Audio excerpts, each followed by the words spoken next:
नेहा, ये सब क्या है? तुमसे एक काम ठीक से नहीं होता। मैंने कहा था तुमसे मेरे पुराने सर्टिफिकेट ढूंढ के रखना, लेकिन तुम्हें तो फुर्सत ही नहीं है अपने से। अविनाश ने गरजते हुए नेहा से कहा।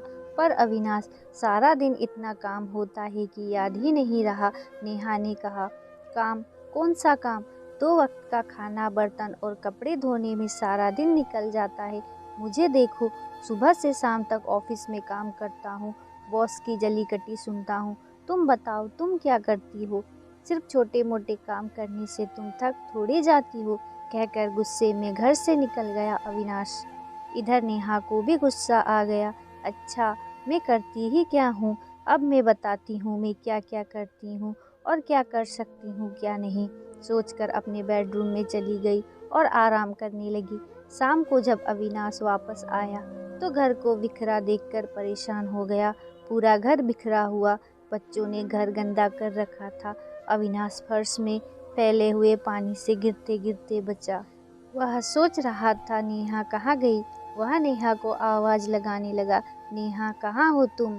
कोई जवाब नहीं आता देख अविनाश बेडरूम में पहुंचा तो नेहा चेहरे पर फेस पैक और कान में हेडफोन लगाए झूमती हुई नजर आई। उसके कानों से हेडफोन हटाते हुए गुस्से में, नेहा, यह क्या कर रही हो तुम?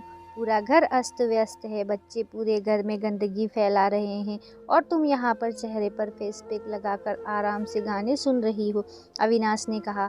हाँ जी, यह सब छोटे मोटे काम हैं अविनाश, क्या ही करना। सुबह उठकर बच्चों को उठाकर उनको स्कूल के लिए तैयार करते हुए उनका नाश्ता, दूध और टिफ़िन तैयार करती हूँ। उन्हें बस स्टॉप तक छोड़कर आने के बाद तुम्हारे लिए नाश्ता, चाय और टिफ़िन तैयार करती हूँ।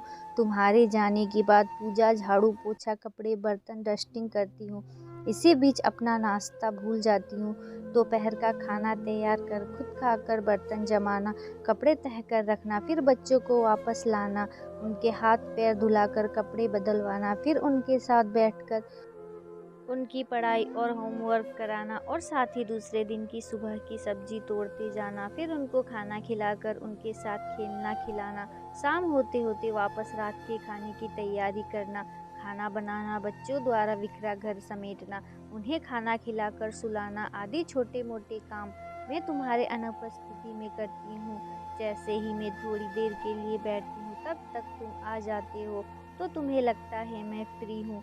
तुम्हारी चाय, तुम्हारे कपड़े और रात का खाना सब करते करते कब मैं थक जाती हूँ कि अपने लिए समय निकाल ही नहीं पाती।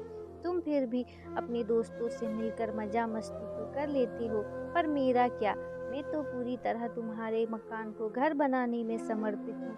मैं नमक हूँ तुम्हारी जिंदगी में, जिसकी कीमत उसके रहते पता नहीं चलती। जब नमक नहीं होगा ना, तब किसी भी चीज का स्वाद तुम्हें पता चलेगा। नेहा आज सब कहकर मन की भड़ास निकाल देना चाहती थी। तुम समझते हो तुम्हारे ऑफिस में काम ज़्यादा है, बॉस के साथ बहस तुम्हें तकलीफ देती है, लेकिन क्या तुमने कभी सोचा है तुम्हारे हर रिश्ते को मैं भी मैनेज करती हूँ। चाहे वो तुम्हारी माँ हो या पिता, भाई हो या बहन या रिश्तेदार, सबके साथ कभी उफ तक नहीं किया विनाश।